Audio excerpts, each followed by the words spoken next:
Dragon, lagi palang dinadalaw si Luffy? Bali nagumpisa nga itong chapter 1101 sa scene sa Gowa Kingdom 3 years ago. Ipinakita nga na nagpa-practice itong si Luffy ng atake niya. Specifically, itong Gomu Gomu no Battle Axe. So dahil nga sa nakita natin si Kuma sa last chapter na papunta na sa isla na to, ipinakita nga na napansin niya itong nagtitraining na si Luffy. Pagkakita nga ni Kuma kay Luffy, bigla niyang naalala yung napag-usapan nila ni Dragon nung time na nasa Revolutionary Army pa siya. At ito nga yung patungkol sa pagiging pamilyar daw ni Dragon sa Gowa Kingdom. Meron nga daw siyang napuntahan na village sa malapit at may napansin daw siyang bata doon. Pero bago pa nga matapos itong si Kuma sa sinasabi niya, bigla nga siyang binara ni Dragon at sinabi na kung ipagpapatuloy pa daw ni Kuma itong kinikwento niya, mas mabuti pa daw na patayin na lang siya neto. So nagulat nga itong si Kuma sa sinabi ni Dragon. Kaya naman tinanong nga niya to kung ano daw bang ibig sabihin neto. At dito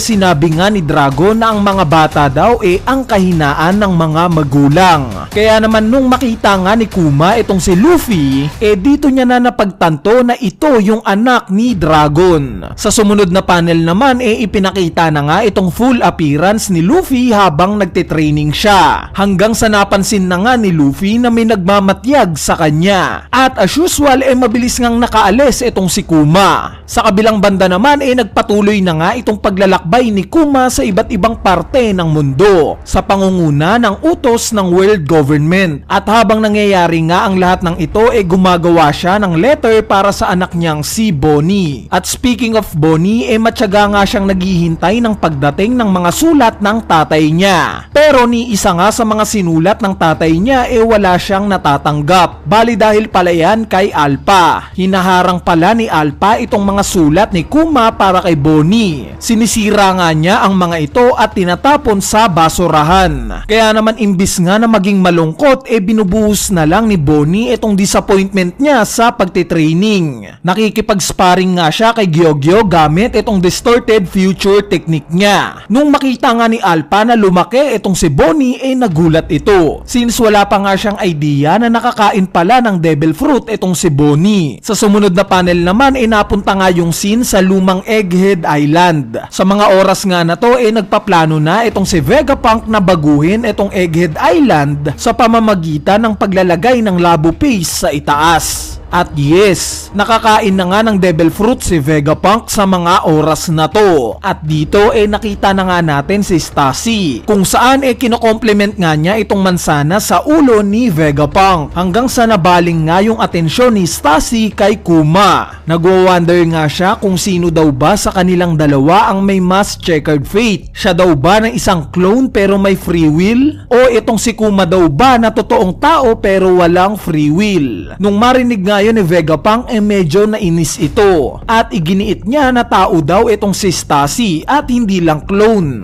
At dito napatanong na nga si Kuma kung ano daw ba ang i-expect niya kung matanggal na itong free will niya. Ang sinabi nga lang ni Vegapunk basically daw na mawawala itong pagiging human nature ni Kuma. Mawawalan na nga daw siya ng empathy, memories at kung ano pang nararamdaman niya. Kaya naman habang may free will pa nga daw itong si Kuma sulitin na daw niya dahil meron na nga lang daw siyang 1 taon para maging tao at malaya kung ano ang gusto niyang gagawin. Nung marinig nga yun ni Kuma na-motivate ito at sinabing gusto niya pang magsulat ng magsulat para sa pinakamamahal niyang si Bonnie. So dumating na nga ang 9th birthday ni Bonnie at hindi pa rin siya nakakatanggap ng sulat galing sa tatay niyang si Kuma. Hanggang sa lumipas na nga ang 6 na buwan at ganito pa rin ang sitwasyon. Si Kuma naman ipinakitang tumutulong pa rin ng palihim sa Revolutionary Army. So despite nga ito sa sitwasyon niya sa world government, pero ayaw nga niyang makipag-contact sa Revolutionary Army. Syempre dahil sa kasunduan nila ni Saturn at naiintindihan naman ito ni Dragon. Sa sumunod na panel nga ipinakitang fully healed na itong sakit ni Bonnie. At dahil dito syempre gusto niya nang lumaya at umalis sa simbahan. Pero hindi nga yun pinayagan ni Alpha. Since ang utos nga sa kanya niya kailangan daw munang umabot sa 10th birthday itong si Bonnie bago siya tuluyang palayain. Sa kabilang banda naman sinabi nga ni Queen Dowager Connie na nakatanggap daw siya ng intel na itong sila Alpha pala mga tauhan ng world government. Nagtataka nga siya kung bakit daw ayaw palayain itong si Bonnie. Samantalang magaling naman na daw ito sa sakit niya. Kaya bakit hihintayin pa daw itong mag-birthday? At isa pa malabo nga daw na hindi magpadala ng sulat si Kuma. Since alam nga niya na mahal